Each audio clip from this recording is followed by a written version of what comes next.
안녕하세요. 기상캐스터 이설아입니다. 안녕하세요. 울산과학기술원 교수 송창근입니다.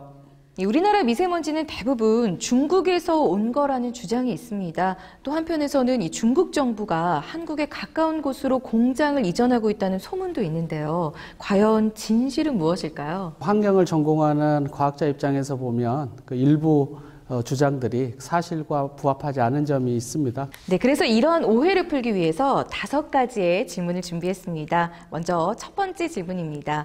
이 미세먼지의 원인과 관련해서 가장 흔하게 들리는 얘기인 것 같은데요. 이 미세먼지는 전부 중국의 영향 때문인가요? 미세먼지로 뿌연 하늘을 보면 가슴이 답답하시죠? 측정 장비를 이용해서 이제 미세먼지 성분을 분석하는 게 일단은 가능합니다. 그런데 황성분이 많은 미세먼지가 있다고 한번 가정을 해 보시죠. 석탄에 황이 들어 있으니까 이 미세먼지가 보통 석탄 발전소에서 배출됐을 거라고 짐작을 하겠죠. 그런데 이제 이게 기술적으로 우리나라 석탄 발전소에서 배출된 미세먼지인지 그리고 중국의 석탄 발전소에서 배출된 것인지를 판정하는 것은 쉽지 않습니다. 그렇다면 이 결과적으로 우리나라 미세먼지가 국내에서 발생한 건지 국외에서 발생한 건지 정확하게는 알 수 없는 건가요? 과학자들은 컴퓨터 시뮬레이션 기법을 통해서 국내외 영향 중에서 국외 영향을 간접적으로 추정을 합니다. 그래서 추정을 해본 결과 국내 국외 영향이 한 50대 50 정도의 수준으로 밝혀졌습니다. 2016년에 그 미국 항공우주국 나사에서 우리나라 환경부 환경과학원과 같이 국내 대기오염 특성을 규명하기 위한 연구를 진행을 했습니다. 그 결과 국내 비중이 52%, 그리고 국외 비중이 48%로 발표가 되었습니다. 이것은 이제 제 환경뿐만 아니라 서울시 그리고 아주대 등 다른 기관에서 또 비슷한 수치를 발표했었죠. 국외 비중은 봄철에는 높습니다. 그리고 여름철에는 낮고요. 그리고 지역에 따라서 또 그 비중도 달라지긴 합니다. 교수님 얘기를 듣고 보니까 이 국내 발생 영향과 국외 영향의 차이가 적은 편인 것 같아요. 이렇게 얘기로만 들어서는 쉽게 감이 오지 않는데 혹시 구체적인 사례가 있을까요? 최근 사례를 한번 보여드리겠습니다. 지난 1월 달에 우리나라의 고농도 미세먼지 그 현상이 발생을 했었습니다. 이 당시에 보면은 첫째 날은 국외 비중이 국내 비중보다 높았습니다. 근데 두 번째 날은 국내 비중이 오히려 더 높아졌어요. 그 원인은 둘째 날에 바람이 거의 없는 상태에서 국내에서 배출된 미세먼지가 정체돼서 쌓였기 때문이죠. 이러한 사례는 굉장히 중요한 그 시사점을 저희들한테 주고 있는데요. 미세먼지 원인이 국내 영향과 국외 영향 그리고 기상 요인들 이런 세 가지가 복합적으로 작용한다는 점입니다. 그래서 국내 영향이나 기상 요인을 고려하지 않고 중국 영향만 이야기할 수는 없는 이유가 되겠습니다. 네, 그렇습니다. 이렇게 국외 영향, 국내 영향, 기상 요인이 복합적으로 작용한 결과라면 이 중국 탓이라고만은 할 수가 없을 것 같습니다. 자, 그래서 다음 질문입니다. 우리 정부는 중국에 아무런 대응도 못하고 있나요? 물론 조금 전에 설명을 해주신 것처럼 모든 책임이 중국에 있는 건 아니지만 그래도 그 영향을 무시하기는 좀 힘들 것 같습니다. 그래서 이런 질문이 나온 것 같은데 어떤가요? 정말 아무런 대응도 못하고 있는 건가요? 우리나라 정부도 노력을 하고 있죠. 그래서 대답은 노라고 말씀드릴 수 있겠고요. 구체적인 설명에 앞서서 몇 가지 사례를 좀 소개해 드릴게요. 1940년도에 캐나다의 트레일 재련소라는 곳이 있는데요. 여기서는 오염물질 배출 책임을 물어서 그 미국 워싱턴주의 농민들에게 실제 이 회사에서 보상을 했습니다. 이처럼 원인이 명확하고 어떤 기업을 특정할 수 있다면 이것은 이제 책임을 물을 수가 있는 거죠. 그렇지만 대기오염 때문에 상대 국가의 책임을 인정한 사례는 아직까지는 없습니다. 먼 거리를 이동한 대기오염 물질이 정확한 그런 어떤 인과관계 규명이 쉽지가 않고요. 그리고 과학적 근거를 찾기가 어렵기 때문입니다. 그러면은 어떻게 해야 되는 거죠? 이 피해 보상까지는 아니더라도 실질적인 조치는 좀 있어야 될 것 같은데. 국가 간의 대기오염 문제를 좀 현명하게 풀어나간 대표적인 사례가 한 두어 가지 있는데요. 하나는 그 유럽의 대기질 협약입니다. 그리고 또 하나는 미국과 캐나다 간에 맺어진 대기질 협약입니다.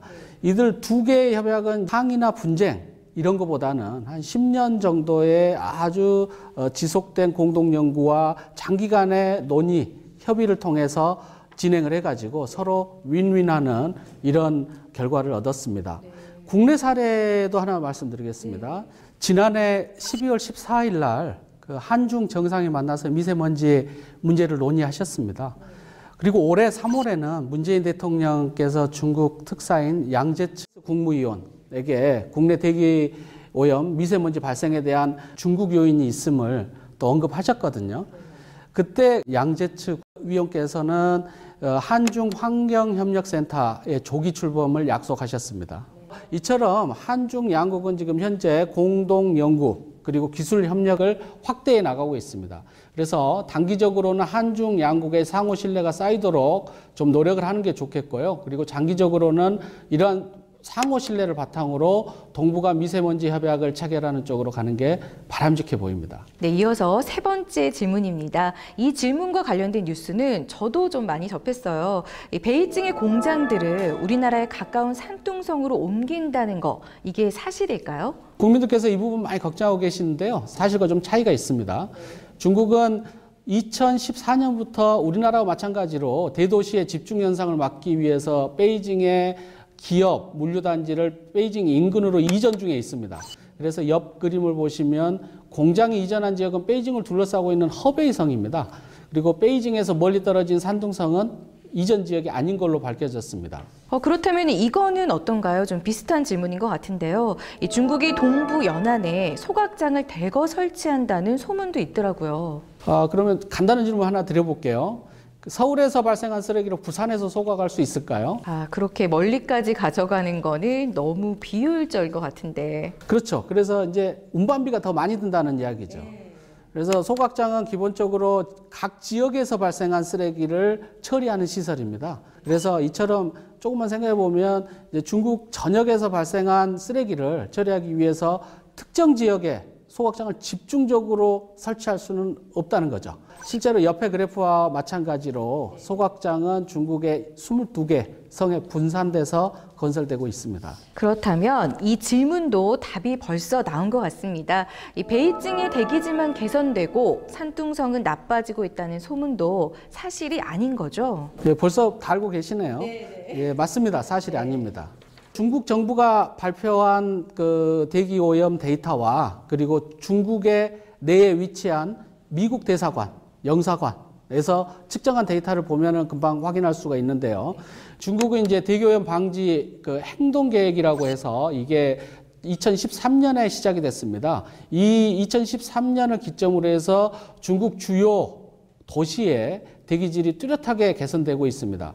물론 이제 아직 미세먼지 농도가 높긴 합니다. 그렇지만 산둥성의 미세먼지 농도가 중국 베이징, 허베이성과 같이 지속적으로 낮아지는 것은 개선되고 있다는 것을 확인할 수 있는 거죠. 지금까지 울산과학기술원 송창근 교수님과 함께 중국과 관련된 미세먼지에 대한 대표적인 오해 5가지를 살펴봤습니다. 사실 저 역시 미세먼지와 관련해서는 대부분을 중국 탓이라고 생각을 했었거든요. 국외에서 상당량의 미세먼지가 넘어오는 것은 맞습니다. 그렇지만 중국의 미세먼지 농도가 개선되고 있는 것도 사실입니다. 궁극적으로는 국내에서 발생한 미세먼지를 줄여나가는 노력을 우리가 기울이면서요. 중국과의 협력을 동시에 병행해서 진행하는 게 맞는 것 같습니다. 네, 그렇습니다. 이 국민과 기업, 정부가 힘을 모아 이 미세먼지 발생을 최대한 줄여나가는 게 그 과제라고 할 수가 있겠습니다. 지금까지 울산과학기술원의 송창근 교수, 그리고 저는 기상캐스터 이설아였습니다.